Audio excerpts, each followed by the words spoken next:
Alright, hey guys. So this is the pokeweed, and so you can see here that the berries are just starting to ripen, and here they've already been plucked off.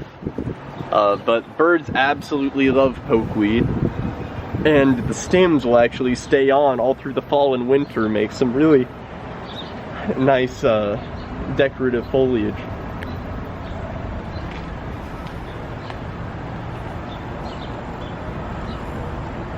So petunias have bloomed out. They've, annuals are annuals, but we're really excited because we actually do have a couple trees that turns out to have sprouted in the cracks here. So once I clear out some of this parsley, we might actually have a few more things to add here.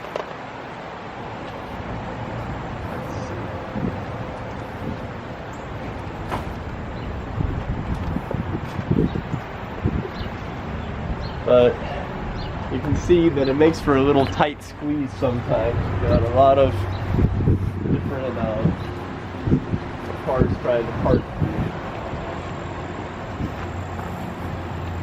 So we actually have a compost bin that we've been using for a while, and this is after about 3 months. We were able to use all that compost to plant this new tree, and hopefully he'll make it through the year. This is an oak tree.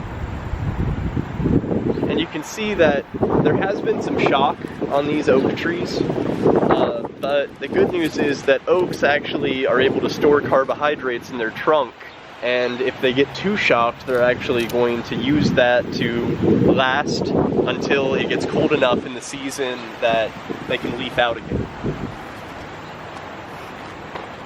So here's some river oats, courtesy of Rosemary, and you can see they're doing really well. And we got some sunflowers growing that are just now starting to sprout here, remains of a bird.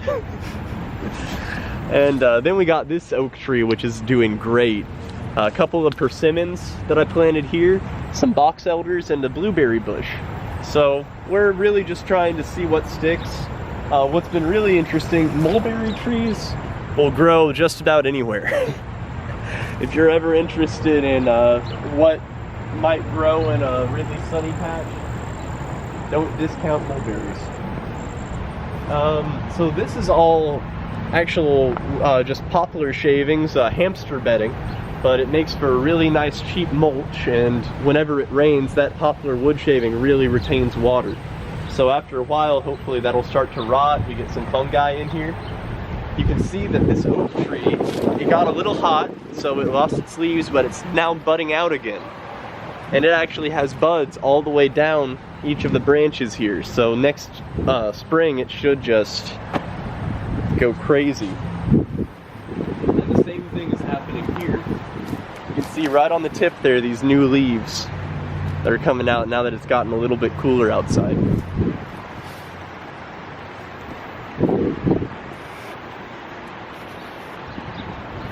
And so, for all intents and purposes, this looks dead, right? But here's a little trick in case you have a tree that you're worried about. If you look at the trunk and you take your thumb and you just take a little scratch on the tree trunk, so if it's green, then that means that the tree is actually still alive, and you need to keep watering it like you would any other tree. These leaves will come back either next year or later this season, but that tree is still alive.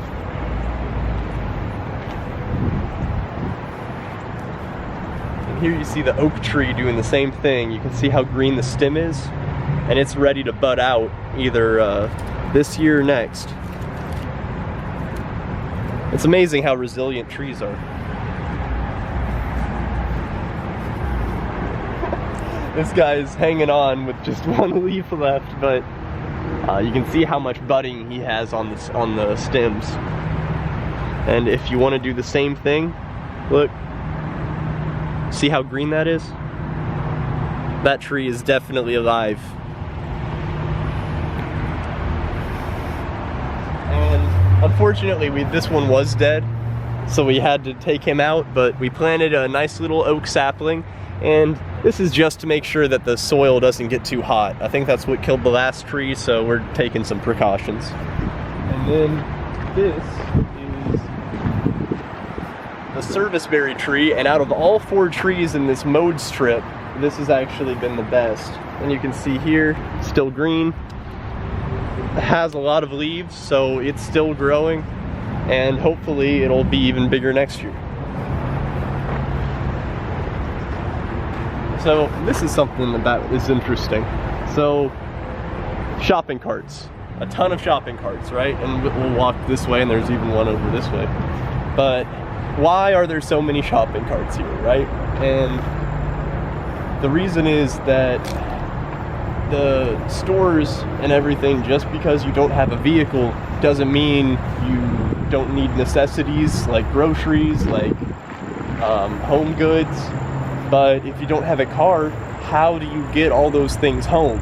Like, you can't use the bus to transport a big dresser or, you know, bags on bags of groceries. So, you know, for a lot of people, a grocery cart is the only way to get that stuff from the big box store to your neighborhood. But then after you offload it, you don't want to bring it back, right? And so who wants to take responsibility? Is it the fault of the big box store? Is it the neighborhood? Is it the government? Who takes it back? Can we get some neighborhood grocery carts? Because I don't know what to do with this. And to be honest, I don't think anyone else does either.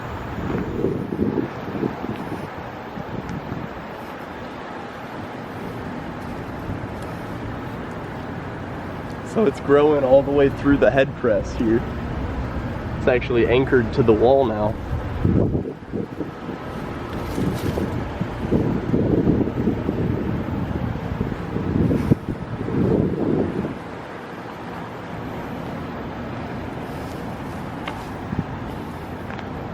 And it's interesting, once a plant finds a little anchor, they'll be able to send out stuff wherever.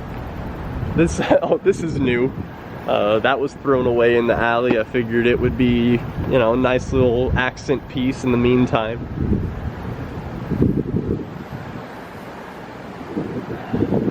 The stuff has lasted a lot longer than I ever thought.